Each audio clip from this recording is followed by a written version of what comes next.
పవన్ కళ్యాణ్ గారు, వైఎస్ జగన్మోహన్ రెడ్డి గారు, చంద్రశేఖరరావు గారు, అసదుద్దీన్ ఓవైసీ గారు, వీళ్ళందరికీ పార్టీ నాయకులకు విజ్ఞప్తి చేయడమే కాకుండా 42 మంది లోక్సభ సభ్యులు, 18 మంది రాజ్యసభ సభ్యులకు కూడా వ్యక్తిగతంగా నేను విజ్ఞప్తి చేస్తున్నా.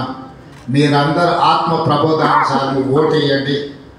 ఈ దేశంలో హిందీ భాషను అత్యధిక జనాభా మాట్లాడితే ద్వితీయ స్థానంలో తెలుగు భాష ఉన్నది. జాతీయ స్థాయిలో తెలుగు భాష 2వ స్థానంలో ఉన్నప్పుడు జాతీయ రాజకీయాలలో తెలుగు వాళ్ళ యొక్క ప్రాధాన్యత కూడా పెరగాలి.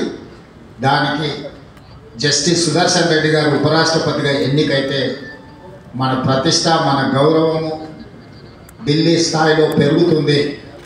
కాబట్టి రాజకీయాలకు అతీతంగా ఇప్పుడు దేశంలో జరుగుతున్న పరిణామాలు